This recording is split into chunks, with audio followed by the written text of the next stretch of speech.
I was standing in the morgue, wearing my wedding dress. The call had come an hour earlier.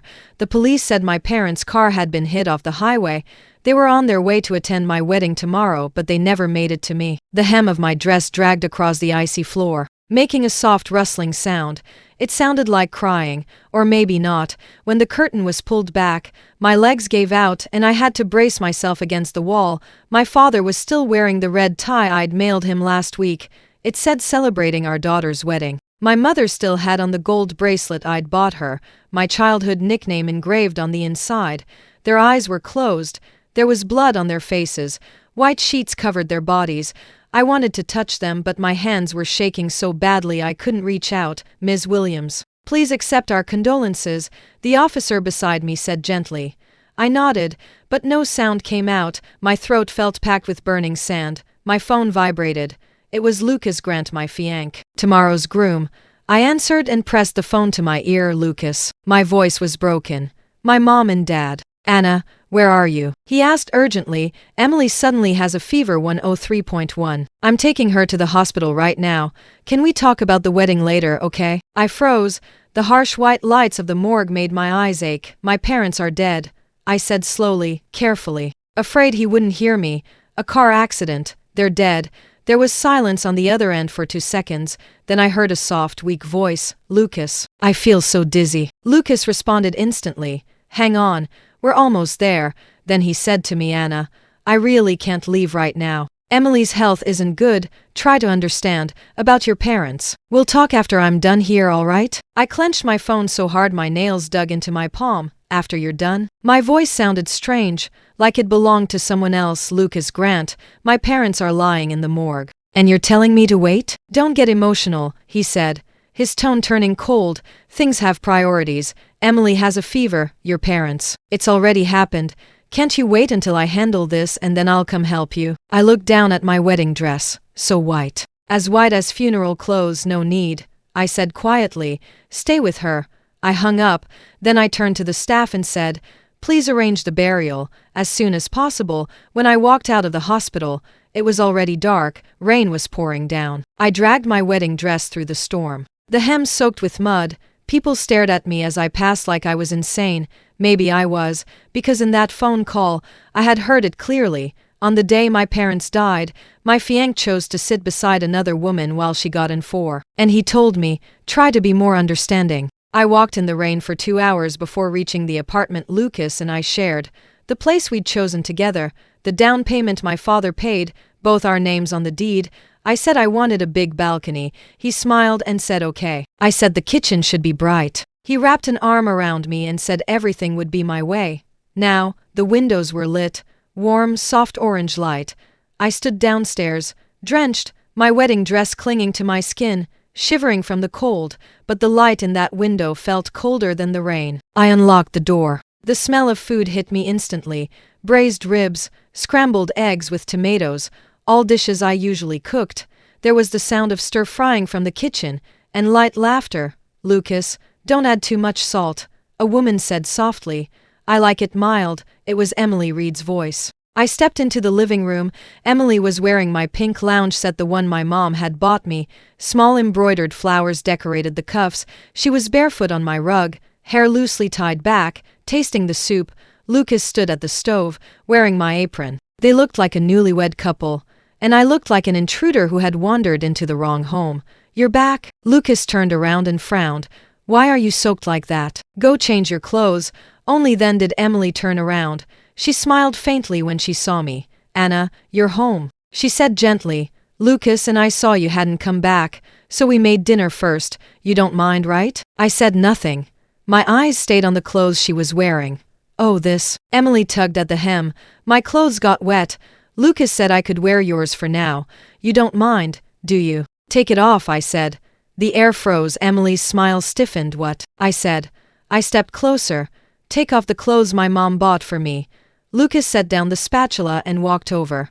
Anna Williams, what's wrong with you? Emily's a guest. Watch your attitude, a guest? I laughed. Do guests wear the homeowner's clothes? Do guests make my fiancé leave me on the day my parents died to take them to the hospital? Emily's eyes filled with tears. She hid behind Lucas. I didn't mean to. I just had a fever. I was scared being alone. I know, Lucas said softly, patting her hand. Then he looked at me. Anna, you're under a lot of stress today. I won't argue with you, but Emily's fragile. Don't take it out on her. I stared at him. Lucas Grant, I said, today is my parents' funeral, and you're here cooking for her. Impatience flashed across his face. The funeral is already over, isn't it? What's done is done. The living have to move on. Emily's parents are overseas. She's alone here. What's wrong with me taking care of her? What's wrong with it? I repeated, almost amused.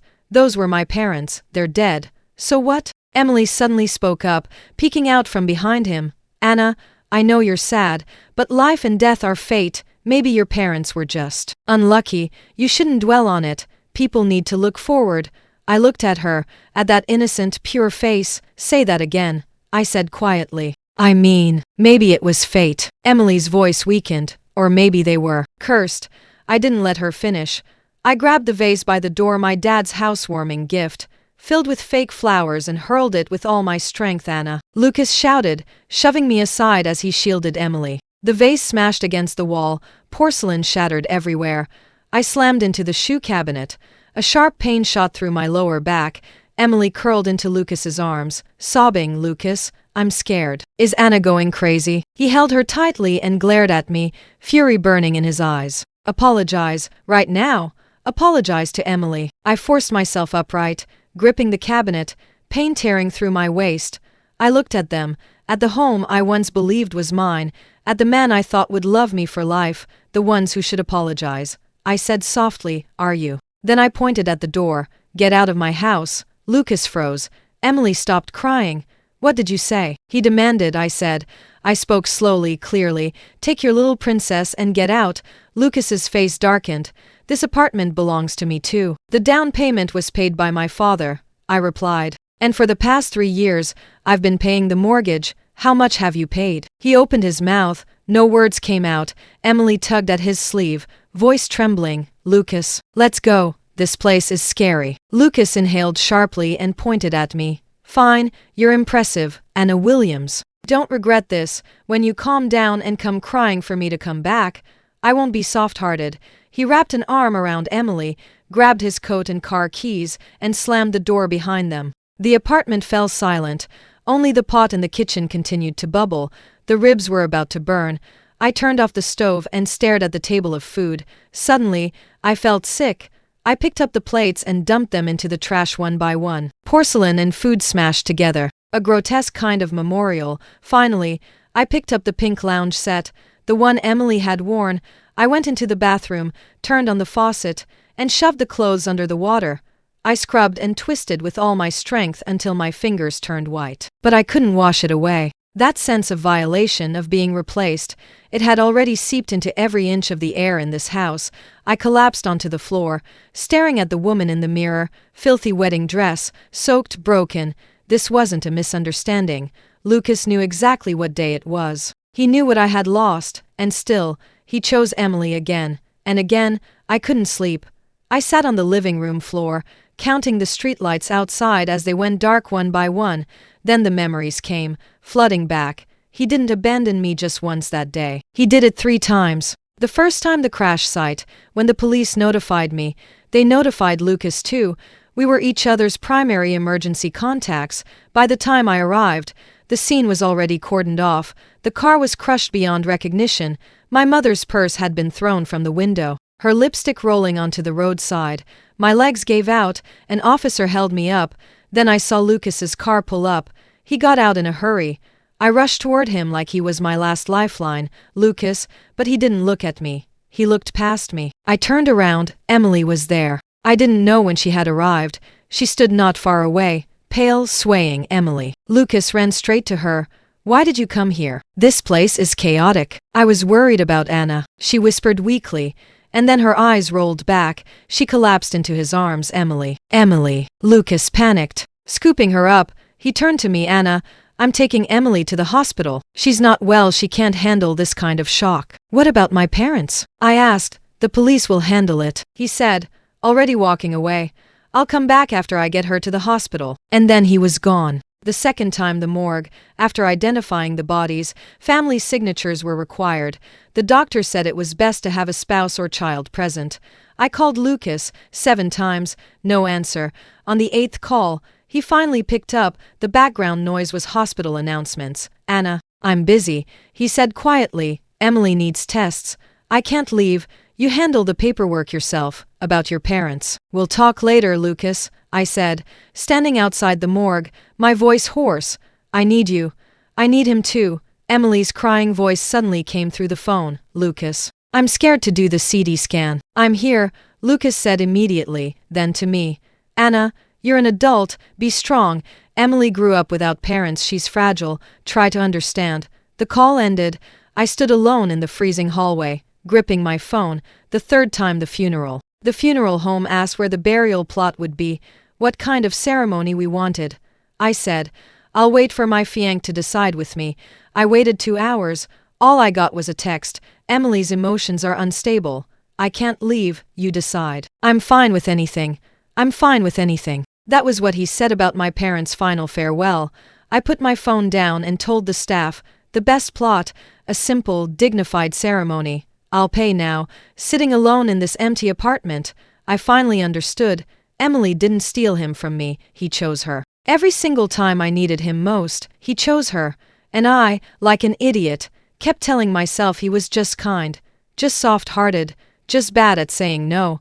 My phone vibrated, a message from Emily. No text, just a photo. In the photo, Lucas was asleep beside a hospital bed, his head resting on his arm, his hand still holding Emily's. Emily smiled sweetly into the camera. Timestamp, 10:23 p.m. That was when I was in the morgue, wiping my parents' faces. I threw my phone, the screen shattered, but it didn't go dark. Another message popped up, this time. Words, "Anna, did your parents say anything before they died?" I heard people tell the truth at the very end. My blood went cold. I stared at the screen, frozen. Why would she ask that? What did she want to know? I picked up the phone. The crack spider-webbed across the screen, but it still worked. I opened my contacts and dialed a number I hadn't called in years. Uncle Chen, my dad's old friend, former traffic police. The phone rang for a long time. "Hello? Anna?" His voice was sleepy. "It's so late." "Uncle Chen." I cut in, my voice shaking. "My parents' accident, was it really an accident?" Silence. "Uncle Chen, please," I begged. "I have nothing left. I just want the truth." He sighed. "Anna, the case is closed. The other driver was drunk, full responsibility." "But," I pressed. "But," he hesitated. "During the investigation, we found the truck suddenly changed lanes. The dashcam was broken. But there's a suspicion the truck driver said someone cut him off. That's why he lost control. But there were no cameras on that stretch of road. Someone cut him off." My hand tightened around the phone. "Maybe, maybe not," he said. "Anna, don't overthink it. What's done is done. Focus on living." I hung up. It wasn't an accident. The thought slithered into my heart like a venomous snake. And then I remembered something else. 3 days before the crash, my dad had called me. I'd been busy with the wedding and brushed him off now. I searched my phone and found the recording. Yes, I record important calls. I'm forgetful. I'm afraid of missing things. I pressed play, static first, then my father's voice. "Anna, I got the wedding invitation, but there's something I need to ask you. Are you sure Lucas is reliable?" My mom chimed in, worried. "Don't scare her, Lynn."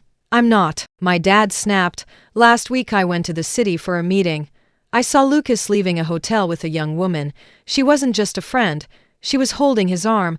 I froze. The recording continued. "I wanted to confront him, but they drove off. I took a photo and sent it to you. Check if you recognize her." "Dad," my own voice said, uncertain. "Maybe you saw wrong. Lucas has been busy with work. It could be a client." "A client holds his arm walking out of a hotel?" My dad snapped. "Anna, the wedding is tomorrow. I need to be sure you're marrying the right man. Your mom and I will come a day early and ask him face to face, Dad. That's final. You're our only daughter. We won't let you suffer." The recording ended. My hands shook so badly I almost dropped the phone. I found the photo in our chat history. Lucas and Emily, walking out of a hotel together, her hand looped through his arm, 5 days before the wedding.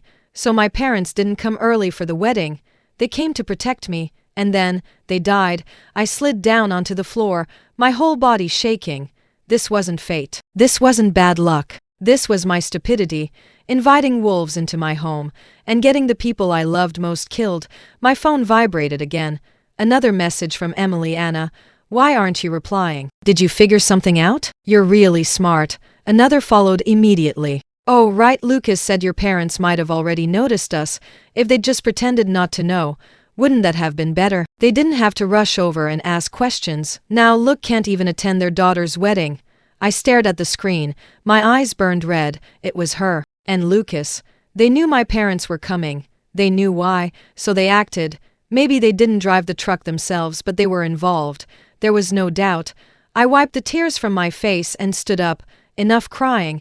Anna Williams, you've cried enough. From this moment on. What you need to do isn't grieve. It isn't ask why.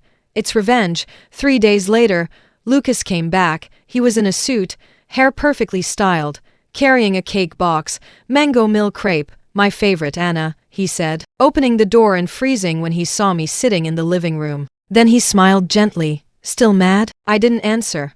He walked in as if nothing had happened, set the cake on the table. I bought this for you. You've had time to calm down, right? I looked up at him. Calm down about what? That day, he sighed.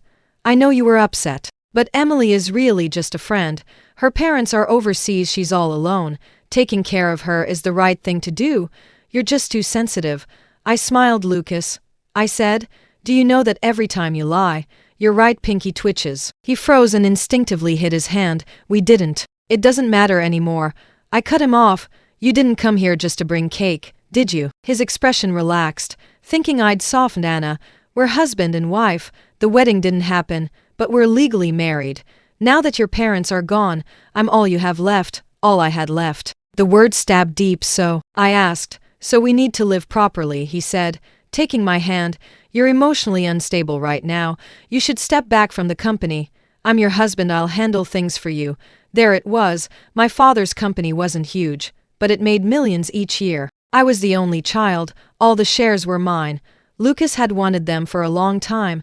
How will you handle it? I asked. You transfer the shares to me, he said smoothly. You don't understand business, and with your current state, you're not fit to work. Stay home and rest for a few years. I pulled my hand back. Does Emily know how considerate you are? I asked lightly. His face darkened. Why do you keep bringing her up? Anna, can you stop being so petty? Petty? I stood and walked to the window. Lucas, do you know what I received today? What? I turned and tossed an invitation onto the table, gold embossed, luxurious. Emily Reed's birthday banquet. I said with a smile, tomorrow night, Ritz-Carlton. She booked the entire ballroom. The invitation says, Mr. Lucas Grant and his partner are cordially invited. His face went white. She just likes to show off.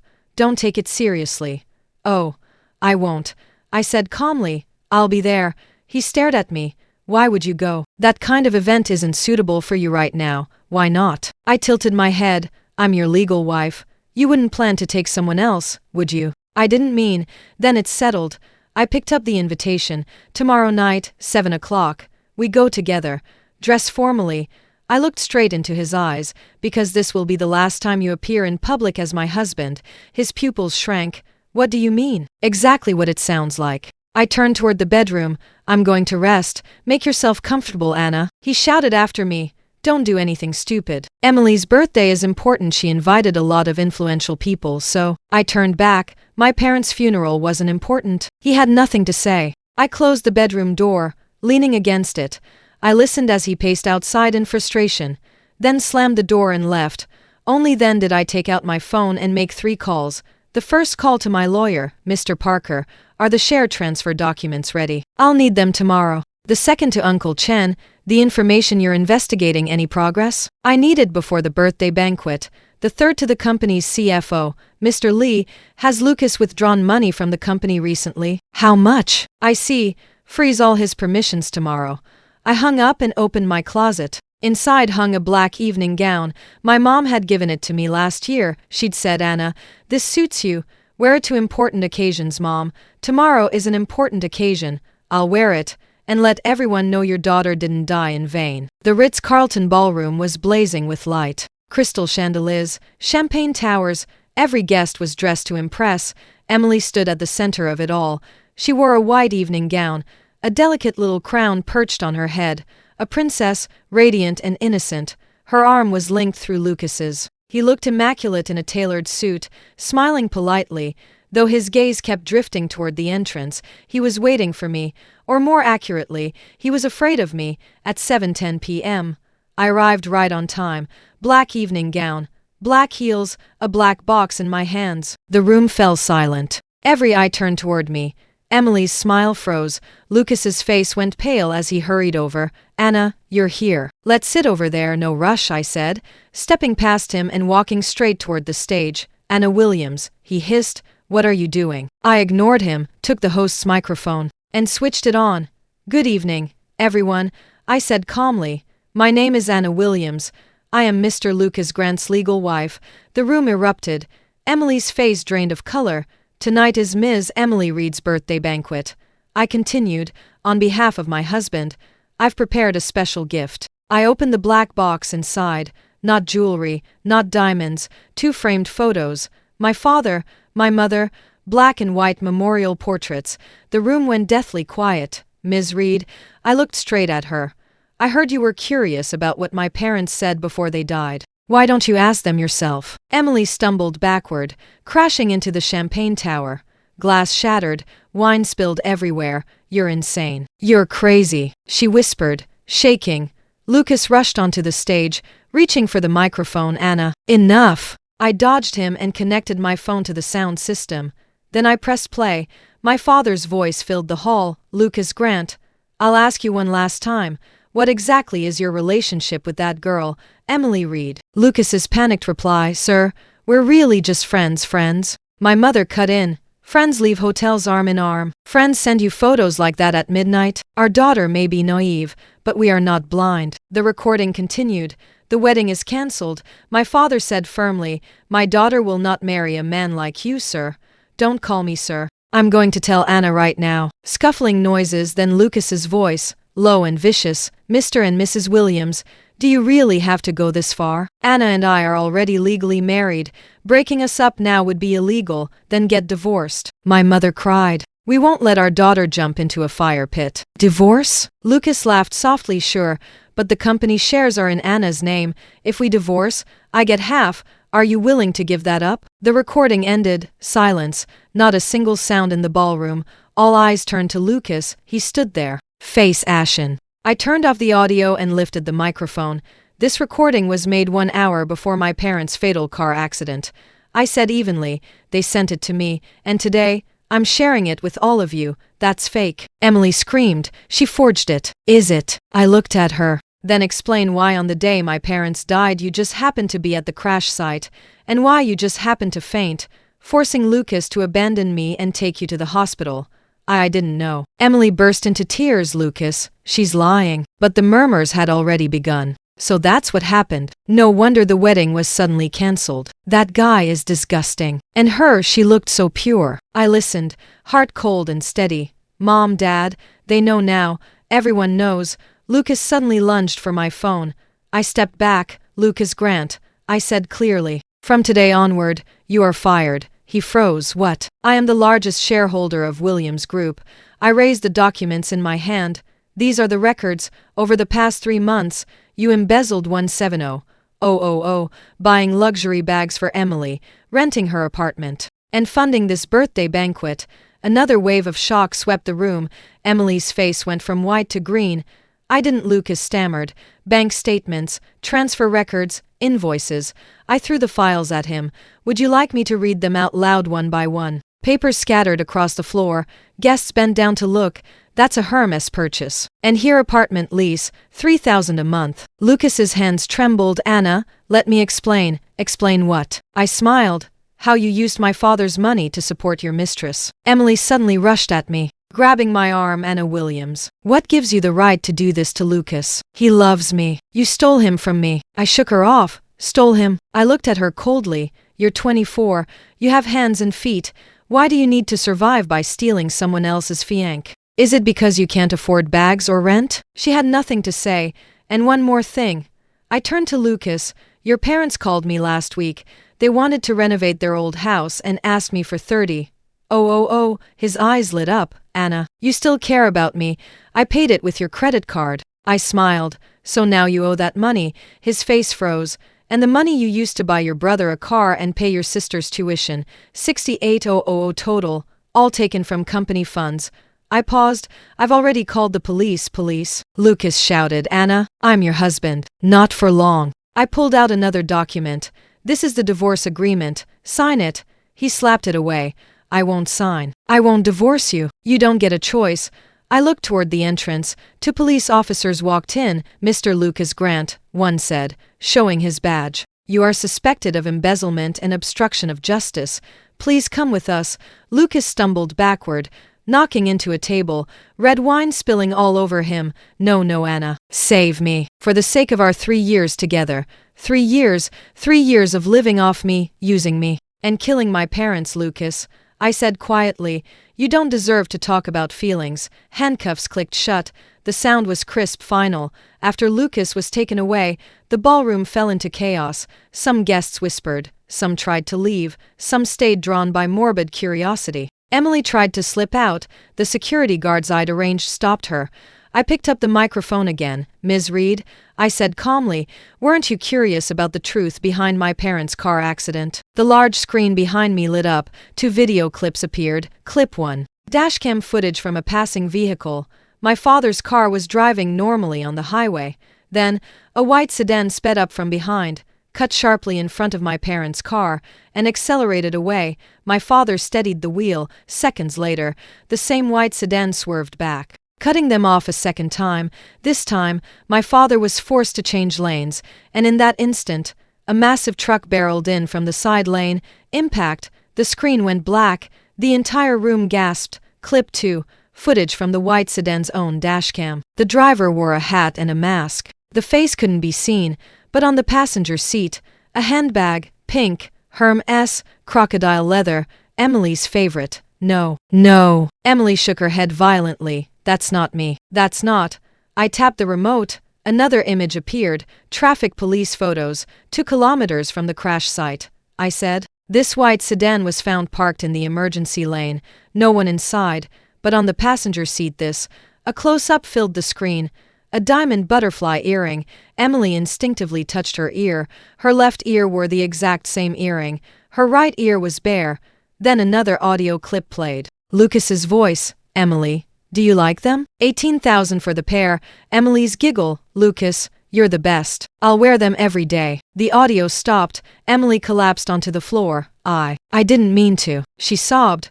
I just wanted to scare them. I didn't know the truck would hit. What were you trying to scare them about? I asked. They were going to cancel the wedding. She cried incoherently. They were going to expose the money transfers. Lucas said if the wedding was cancelled, he'd never get the company shares. Then we couldn't be together. So that was it. Money. Greed. And obsession.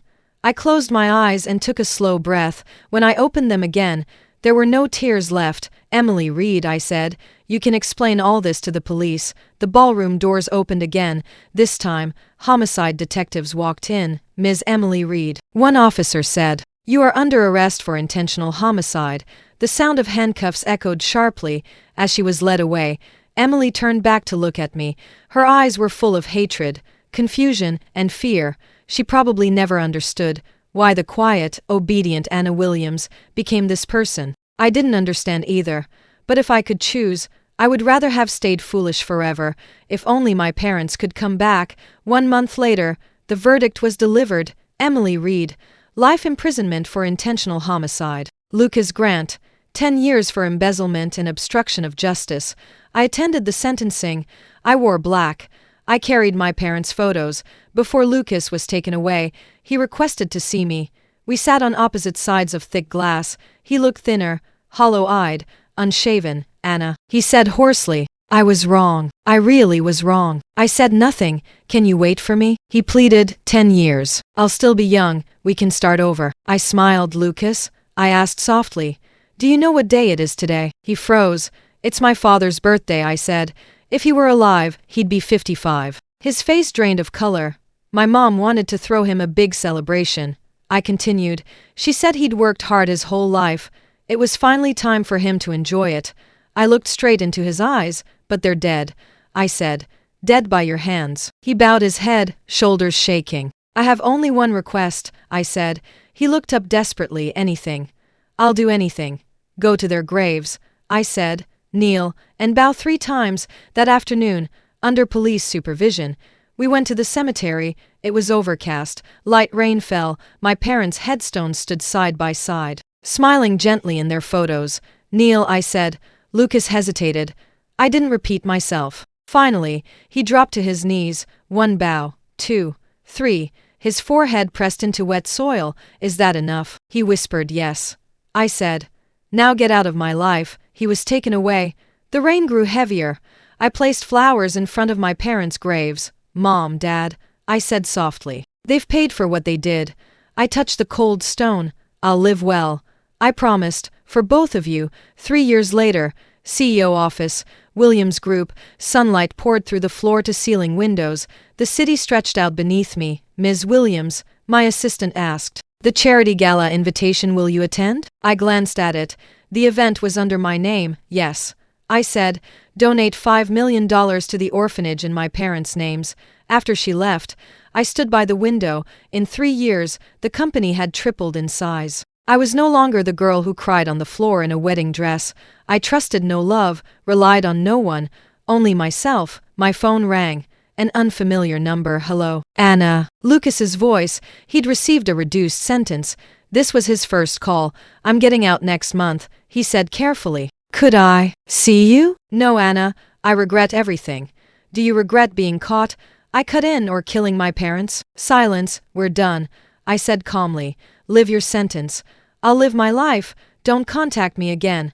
I hung up and blocked the number. On the way out, I passed a bridal shop. A mannequin stood in the window, dressed in a pure white wedding gown. 3 years ago, I'd worn something just like it, and believed I'd be happy forever.